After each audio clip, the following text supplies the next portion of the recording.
បាទសួស្តីបងប្អូនទាំងអស់គ្នាបាទថ្ងៃនេះបាទគឺអត់មានសុំ unboxing បាទជាមួយនឹង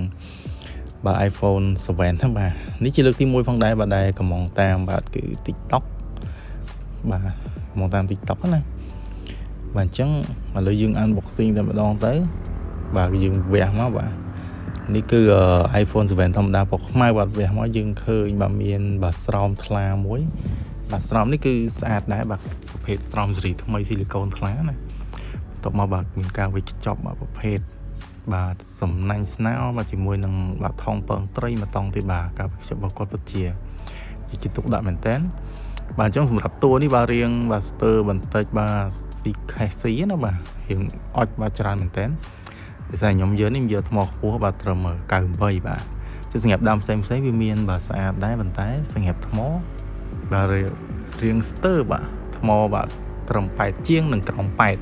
ប៉ុន្តែតួស្អាតតែខ្ញុំអត់ជាជំរឿទេបាទខ្ជិលទិញមកហើយយើងយកដូរថ្មមកតង់ទៀតណាយើងសុកយកតួអត់ស្អាតតែថ្មខ្ពស់វិញបាទលើចេញមកហើយបាទថ្លាឆ្វេងតែម្ដងបាទពិតជាស្អាតមែនតើក្រុងបាទនៅតែអែមហើយក្រុងស៊ីនណាបាទអញ្ចឹងឥឡូវខ្ញុំសុំបាទភ្ជាប់បាទនៅ Wi-Fi សិនឬ share សិនបាទនេះមកបាទ share ពីទូរស័ព្ទមួយទៀតបាទចង់តេស្តអ៊ីនធឺណិតអញ្ចឹងណាបាទចង់ចូលមើលបាទខ្លះបាទតេស្តមើលតែវាមិនដែរអញ្ចឹងបាទឥឡូវយើងបាទចេញហើយបាទអញ្ចឹងនេះបាទគឺបាទនៅតែស្អាតបាទយើងតេស្តកាមេរ៉ាមកបាទកុបស្រីកាមេរ៉ាបាទគឺថាច្បាស់មែនតែម្ដងបាទទោះជាវាចេញច្រើនឆ្នាំមកហើយក៏ដោយបាទនេះជិត10ឆ្នាំហើយបាទជាង10ឆ្នាំហើយបាទកាមេរ៉ាមុខអែមអូខេឥឡូវយើងមកមើលបាទកន្លែងណាទៀតបាទតេស្តអស់សិនមកចុះអត់ត្រូវបាទកាន់កាមេរ៉ាបាត់ដៃមួយចំហៀងបាទចុចមែនតើបាទឥឡូវយើងមើលបាទកន្លែងបាទនេះឥឡូវមើល scan គេយកដៃតែម្ដងទៅបាទអញ្ចឹងនៅ scan នៅអីបាទគាត់ថាសំណុំស៊ីនបាទគាត់ធានាសំណុំស៊ីនណាបាទនេះគឺ scan គេយកដៃមែនបាទនៅបាទតន់ខូចទេបាទនិយាយទៅគឺ scan គេយកដៃគឺនៅមានយើងចូលមកកាន់បាទ App Store មកបាទនេះគឺវាបាទមើលទៅរៀង smooth បាទនៅ smooth ធម្មតាទេ smooth គាត់បើដែរបាទទោះជាចេញយូរក៏ដោយណាបាទអញ្ចឹងទូរស័ព្ទនេះគឺតិចមកសម្រាប់បាទតែនិយាយមួយមុខទេបាទអត់ប្រើធ្ងន់អីទេបាទអញ្ចឹងបាទយើងមើលបាទចំណុចបន្ទាប់ទៀតបាទឥឡូវយើងចូលបាទមើលទៅកាន់បាទ Safari ឲ្យចូលបាទមើល YouTube តែម្ដងទៅអូខេបាទ Google បាទដើរលឿនធម្មតាដើរលឿនគ្រាន់បើដែរបាទយើងចូល YouTube សិនបាទ select ខុសទៀតទេបាទទៅចូល YouTube Music វិញអូខេម្ដងទៀតបាទចូលទៅកាន់ YouTube តែម្ដងទៅបាទដោយសារតែអត់បានបាទ install YouTube ណាបាទ app អញ្ចឹងយើងមើលតាម Safari បាទយើងតេស្តវាអញ្ចឹងខ្ញុំសុំបាទវាយបាទមើលបាទបទកូរ៉េទៅបាទដោយសារវាច្បាស់ហើយវាស្រួលវាយណាឥឡូវចេញហើយបាទនេះចេញពាណិជ្ជកម្មទៀត refresh សិនបាទអញ្ចឹងសំឡេងនេះបាទគឺបាទសំបិតហើយបាទអត់កើតទេបើកដឹងតែ copyright តែម្ដងបាទអញ្ចឹងយើងចូលមកកាន់ setting មើលបាទ general សិនបាទឥឡូវយើងមកមើលបាទនៅ storage គឺ 32GB បាទ 32GB បាទទូចមែនតើបាទ 32GB បាទចូលបោមកបាទ version គឺ run បាទនៅលើ 15.5 បាទទៅនៅតែអែមបាទវាចេញយូរឆ្នាំក៏ដោយណា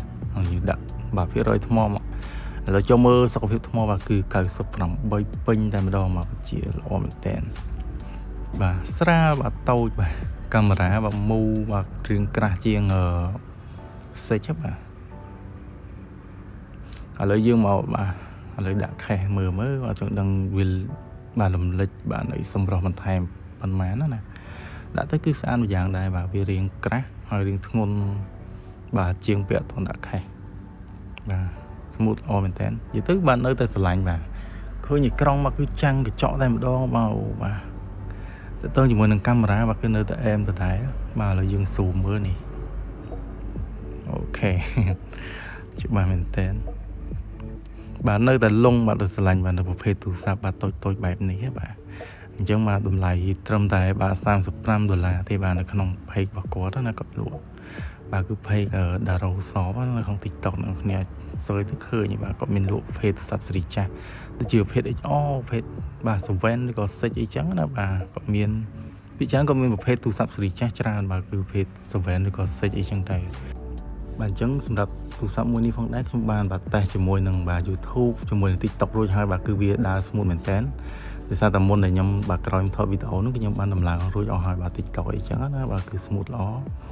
ស្របមកវិញបាទទូរស័ព្ទនេះគឺនៅតែអាចប្រើការបានជាមួយនឹង Telegram ឬក៏ Facebook អីតិចតួចចឹងណា YouTube ប៉ុន្តែបើយើងប្រើលើការងារធ្ងន់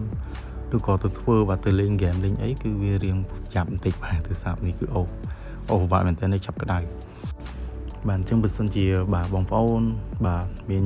ចំណាប់អារម្មណ៍ណាបាទចង់ទិញទូរស័ព្ទប្រភេទចាស់យកទៅធ្វើការនិយាយឬក៏មើល YouTube លេងឲ្យកូនមើលអីគឺអាចបាទតាក់ទងបាទសួរខ្ញុំបាទផងមានខ្លះបានតាក់ទងជាមួយនឹងបាទការ connect ជាមួយនឹងម្ចាស់ហាងបាទឈ្មោះម្ចាស់ហាងឬក៏លេខ Telegram ម្ចាស់ហាងណាអាច inbox ក៏បានឬក៏ comment ក៏បានដែរ